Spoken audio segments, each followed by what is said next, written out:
Ya, halo Pak Angga.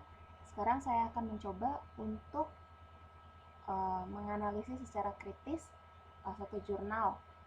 Untuk tugas pertama ini berarti dari judul sampai pendahuluan di bagian tujuan ya Pak.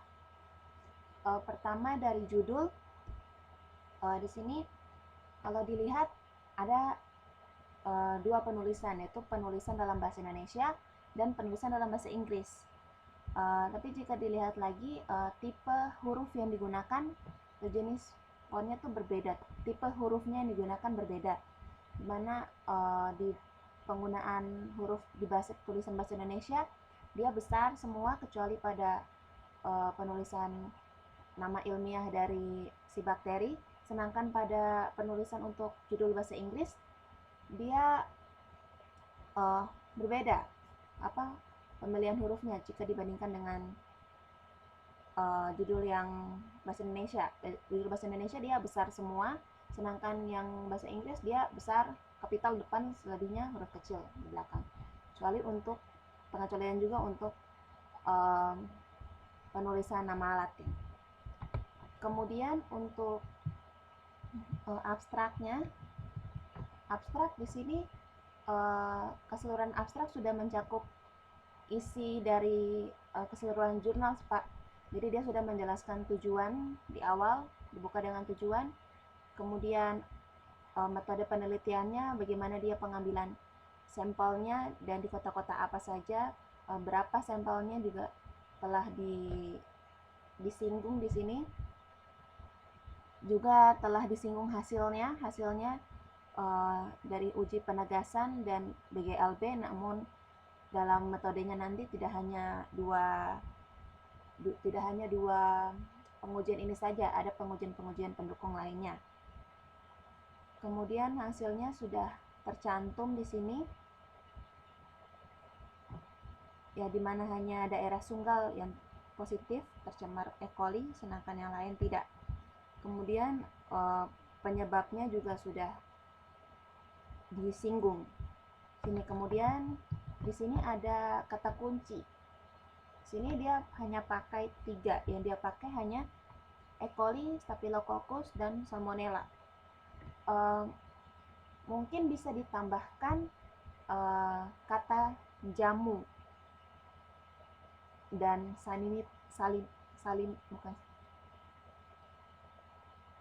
mungkin bisa ditambahkan jamu, terus kebersihan, hygiene, seperti itu, sehingga di kata kuncinya lebih jelas. Kalau hanya tertera bakterinya saja, tidak tahu apa yang terjadi dengan bakteri ini, apa yang mau diuji dari bakteri ini, tidak tahu, objeknya apa tidak diketahui, sehingga mungkin bisa ditambahkan kata jamu untuk sebagai penjelas kalau ketiga bakteri ini tuh akan diuji pada jamu. Kemudian juga bisa mencantumkan kebersihan supaya bisa tahu kalau yang mau dicari tuh menentukan kebersihan dari jamu terhadap ketiga mikroba ini. Selanjutnya untuk pendahuluan.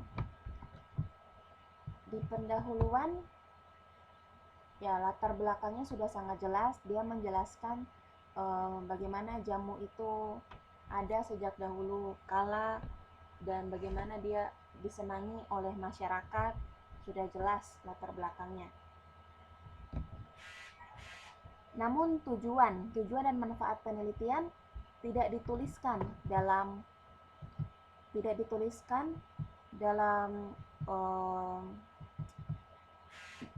pendahuluan, tetapi tujuan sendiri disinggung di abstrak, sehingga mungkin bisa ditambahkan lagi sebagai penguat. Mungkin di akhir pendahuluan bisa ditambahkan judul sehingga lebih mempertegas penelitian yang akan dibuat. Dan manfaatnya juga, manfaat dari penelitian ini juga tidak dicantumkan untuk apa penelitian ini dilakukan dan dampaknya apa bagi masyarakat, ya, walaupun memang ini sangat berpengaruh karena jadinya bisa diketahui kalau jamu-jamu yang dijual di yang dijual bebas itu dia baik atau tidak bagi kesehatan. Namun alangkah baiknya jika manfaatnya itu dibuatkan tempat tersendiri di pendahuluan, sehingga juga bisa memperjelas maksud dari penelitian ini. Selain manfaat juga tidak ditemukan adanya hipotesis di sini. Jadi pendahuluan ini berakhir dengan sifat-sifat umum dari Salmonella, berakhir dengan paragraf yang menjelaskan tentang si bakteri. Tidak ada hipotesis atau yang menyatakan menurut peneliti ini dari pikirannya sendiri kira-kira bakal tercemar atau tidak jamu-jamu itu tidak disinggung di pendahuluan ini. Kemudian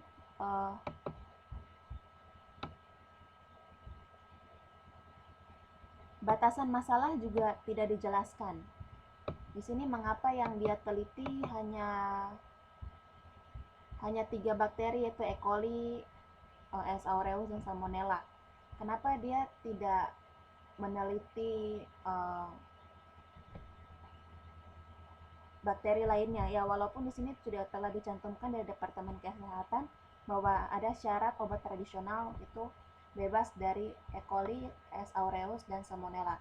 Tapi apakah hanya 3 jenis mikroba ini saja yang dapat menyebabkan penyakit bagi manusia? Itu juga tidak jelas. Juga kalau di jurnal-jurnal lain yang saya baca itu juga mereka ada yang meneliti tentang jamur kamir yang terkandung dalam si jamu. Namun di sini juga tidak jelas batasannya, kenapa dia hanya memilih 3 mikroba ini, kenapa tidak mikroba lain ataupun jamur, seperti itu. Kemudian untuk pendahuluan sampai di situ saja.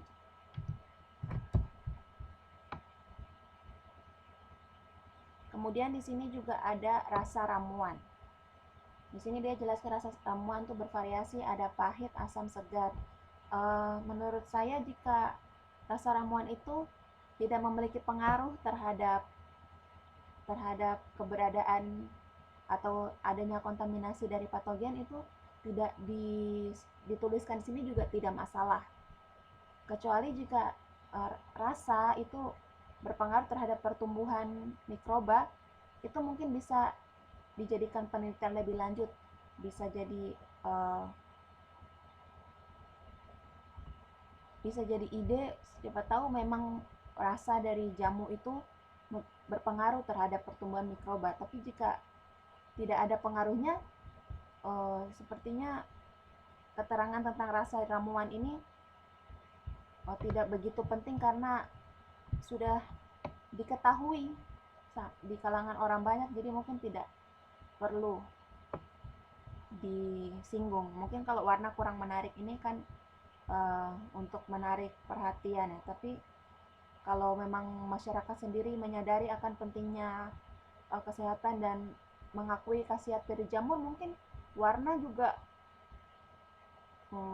tidak akan begitu berpengaruh terhadap keinginan masyarakat untuk meminumnya. Seperti itu. Sampai pendahuluan, sekian presentasi dari saya. Terima kasih, Pak Angga.